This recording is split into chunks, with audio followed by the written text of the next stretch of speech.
Thank you very much, Val, Program Director tonight.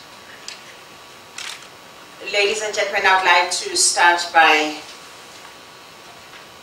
performing the usual rituals, acknowledging firstly our chairman of KPMG, and thanks for hosting us.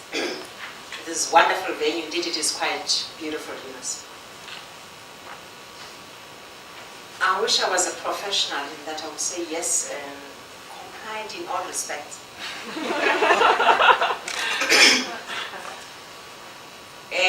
Thank you very much, and also recognizing our host, or the organization that called us here tonight, NBI. You were right, ma'am, Gillian, that when you said I have not been able to run away from NBI. And they always say what goes around comes around.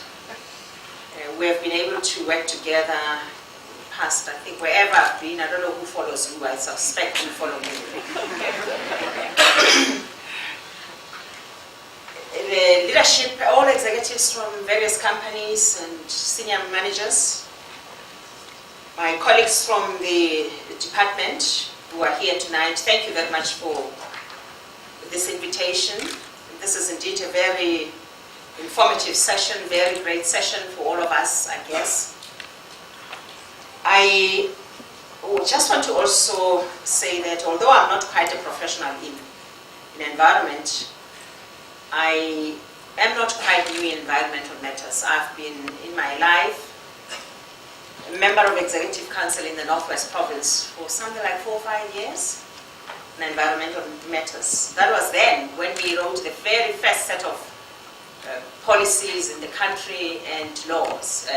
Policies, NEMA, biodiversity, you name them. All these laws that were written. Climate change, however, was not quite strong then. So I'm learning in a way as well, but I think because I'm a fast learner, I'll catch up, maybe even overtake you. This is a wonderful night indeed, for having this dialogue. I first of all want to appreciate all of you being here, and indeed also indicate that some of the things that I may say, or that I have to say, many of the speakers may have mentioned them, because indeed I think all the things really come together in the environment. But I just want to first of all indicate to you as a collective here tonight that our government is indeed very committed to ensuring that we move with the entire world in driving policies that have to do with climate change, as we have already begun introducing some of those policies. I'm sure many of you may have participated during the past few weeks or so, a month or so, after the meeting at Copenhagen, where we were consulting and drafting of the Green Paper, which, by the way, the Green Paper has been already adopted by government cabinet yesterday, not the final Green Paper, but a document that is still going to be gazetted for South Africans to actually make input so that we move towards a white paper and finalize our policy. We would like to finalize that policy by mid-next year. It's mid-next year, I think.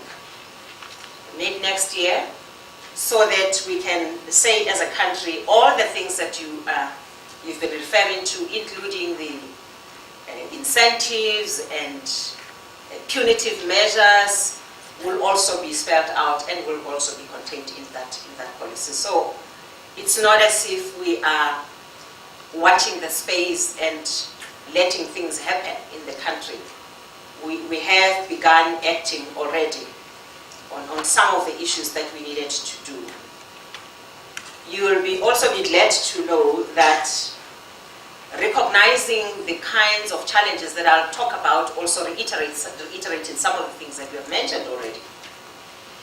We have moved towards dealing with matters of green economy. Already come January next year, at our first Lekgotla of next year, we always have 2 Makgotla next year. As the Department of Environment, we have been tasked to work on something and table before Lekgotla for government and for adoption by the extended cabinet that policy, or rather even programs proposed on green economy. So for us, green economy is also talking to issues of development, economic development, not just climate change related matters, but sustainable development. We're thinking more or less like you, working into various aspects of development, the environmental aspects as we move on. Ladies and gentlemen, having said that, I would like to indicate that climate change is indeed considered to be one of the most serious threats to sustainable development. With adverse environmental, social, and economic impacts, we do recognize this fact. It is a challenge, and there's no way that we can sit back with this very, very serious threat before us without doing anything. Although there is an international process, that which we all know about, that's aimed at defining actions for governments on climate change mitigation and adaptation. The UNFCCC, the negotiations thereof, at those negotiations, we know that South Africa will also have to contribute to that process at an international level. But also, we have been able, we believe, able to show our determination by committing to undertake the mitigation actions which will result in a deviation below the current emissions baseline of around 34% by 2020 and by around 42% by 2025. Again, I think I noted what you said earlier on provision that the necessary finance, technology, and capacity building support is received. Earlier on, sir, you indicated that this conditional issue is a problem. I'm sure we can have a dialogue as a country around that matter.